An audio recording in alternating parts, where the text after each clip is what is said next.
Bismillahirrahmanirrahim. Assalamualaikum warahmatullahi wabarakatuh dan salam sejahtera untuk kita semua. Salam Surya Nusantara.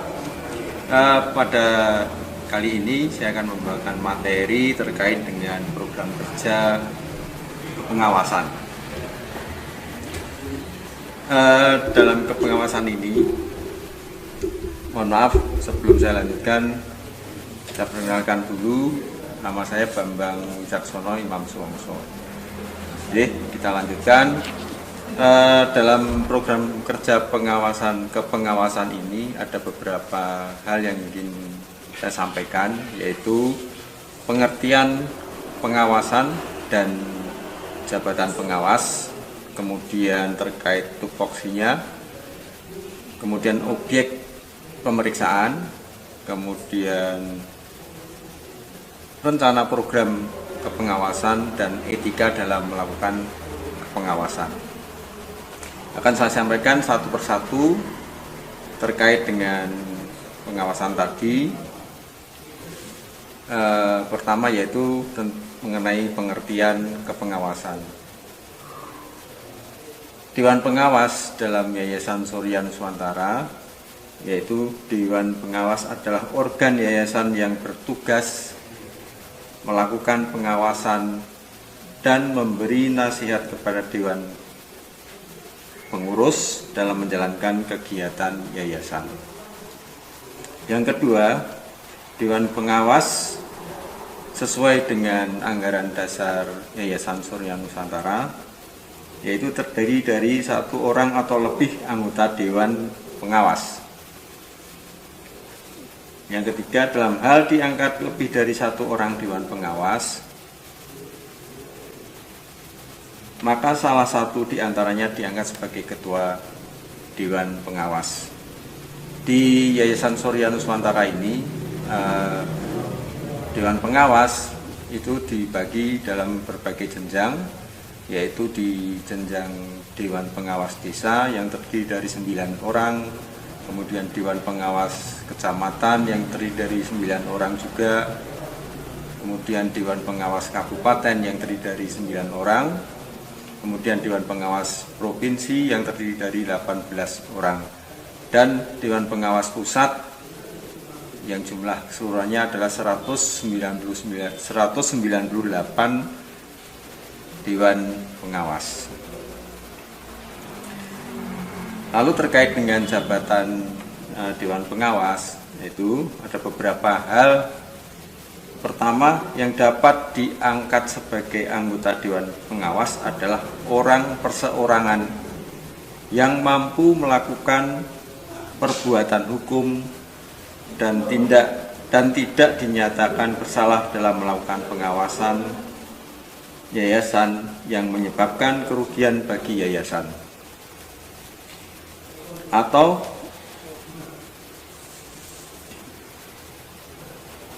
negara berdasarkan saya ulangi, tidak menimbulkan kerugian bagi yayasan, masyarakat, atau negara berdasarkan putusan pengadilan. Yang kedua, Dewan Pengawas diangkat oleh Dewan Pembina melalui rapat Dewan Pembina untuk jangka waktu 5 tahun dan dapat diangkat kembali. Yang ketiga, dalam hal jabatan Dewan Pengawas kosong, maka dalam jangka waktu paling lama 30 hari sejak terjadinya kekosongan, Dewan Pembina harus menyelenggarakan rapat untuk mengisi kekosongan itu. Yang keempat, dalam hal semua jabatan Dewan Pengawas kosong, maka dalam waktu paling lama 30 hari sejak terjadinya kekosongan Dewan Pengawas tersebut, Dewan Pembina harus menyelenggarakan rapat untuk mengangkat Dewan Pengawas, dan untuk sementara yayasan diurus oleh Dewan Pembina. Yang kelima, Dewan Pengawas berhak mengundurkan diri dari jabatannya dengan memberitahukan secara tertulis mengenai maksud tersebut kepada Dewan Pembina paling lambat 30 hari sebelum tanggal pengunduran dirinya. Yang keenam, dalam hal terdapat penggantian Dewan Pengawas Yayasan, maka dalam waktu paling lambat sama tadi 30 hari terhitung sejak tanggal dilakukan penggantian Dewan Pengawas Yayasan, Dewan Pembina wajib menyampaikan pemberitahuan secara tertulis. Yang ketujuh, Dewan Pengawas tidak dapat merangkap jabatan sebagai Dewan Pembina maupun Dewan Pengurus. Terkait dengan jabatan pengawas tadi ada batasannya juga, yaitu jabatan Dewan Pengawas berakhir apabila yang bersangkutan meninggal dunia, kemudian mengundurkan diri, kemudian bersalah melakukan tindak pidana berdasarkan putusan pengadilan yang diancam dengan hukuman penjara paling sedikit 5 tahun. Yang keempat, diberhentikan berdasarkan keputusan rapat Dewan Pembina, kemudian masa jabatannya berakhir, yaitu sudah 5 tahun.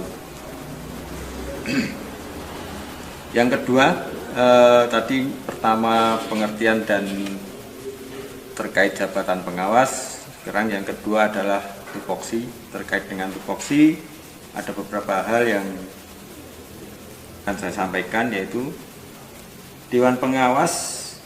Yang pertama, Dewan Pengawas wajib dengan itikad baik dan penuh tanggung jawab menjalankan tugas pengawasan untuk kepentingan yayasan, dalam hal ini Yayasan Sorian Nuswantara.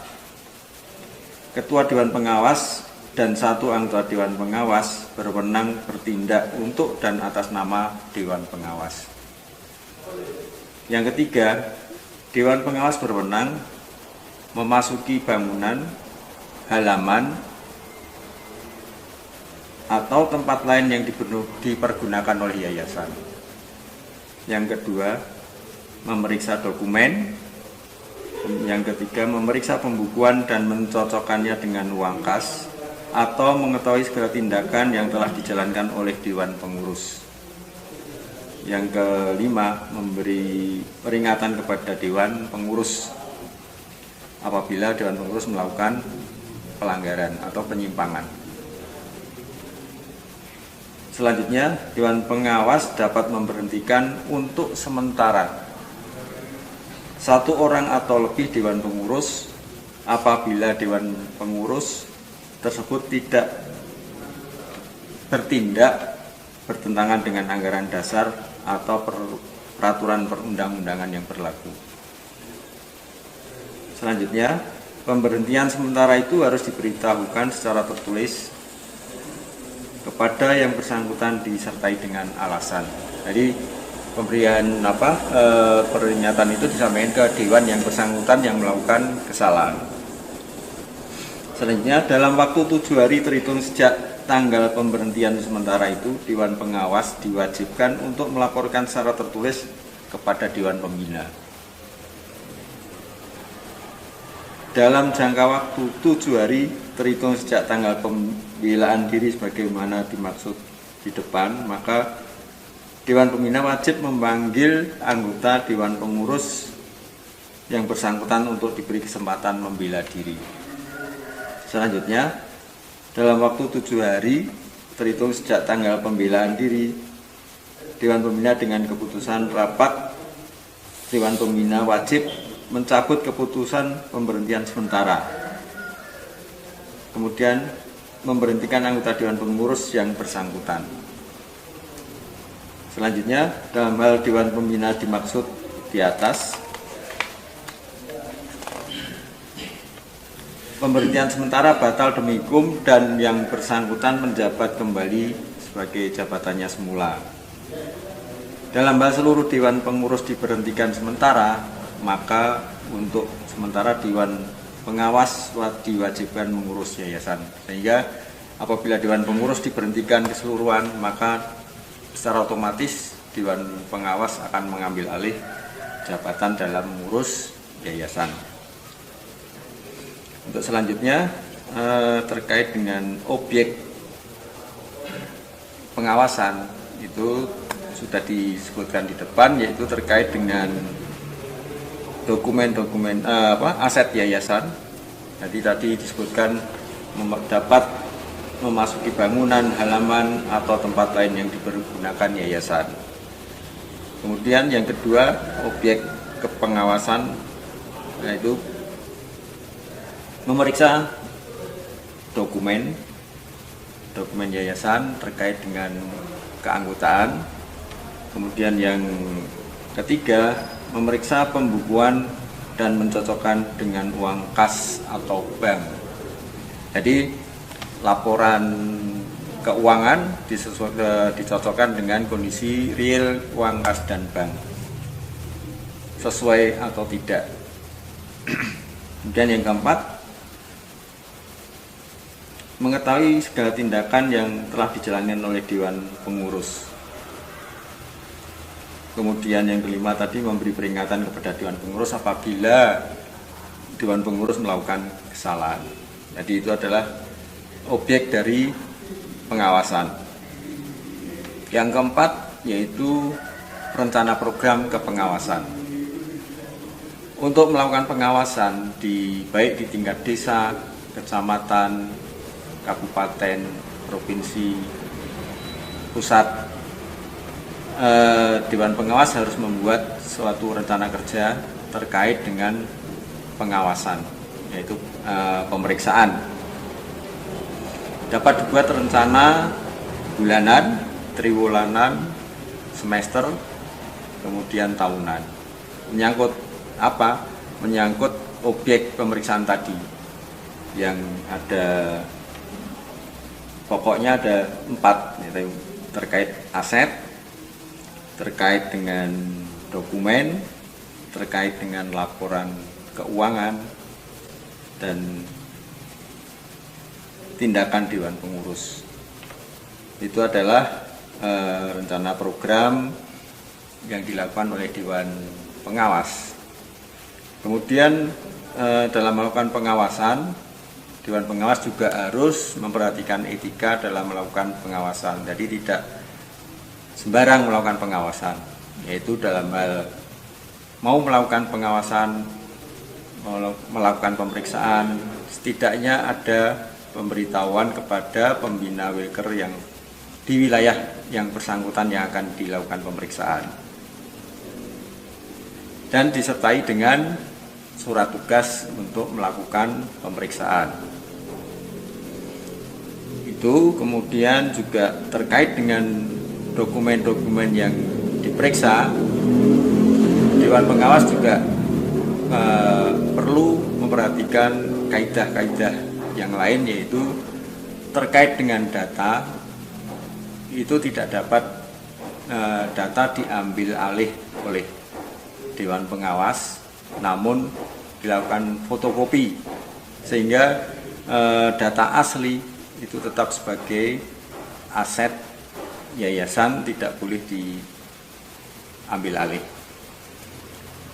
Jadi hanya bisa dilakukan fotokopi untuk dilakukan pemeriksaan apabila diperlukan. Tetapi apabila dalam melakukan pemeriksaan tidak perlu melakukan mengcopy data-data, cukup dengan catatan-catatan dari data yang ada, maka tidak masalah.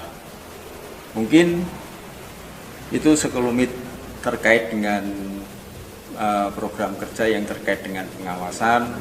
Tentunya ini baru garis besar dari pengawasan yang nantinya akan diberikan secara khusus terkait dengan pengawasan di lain waktu. Mungkin itu yang bisa saya sampaikan. Ada kurang lebihnya mohon maaf. Saya akhiri, wabillahi taufiq wal hidayah. Assalamualaikum warahmatullahi wabarakatuh.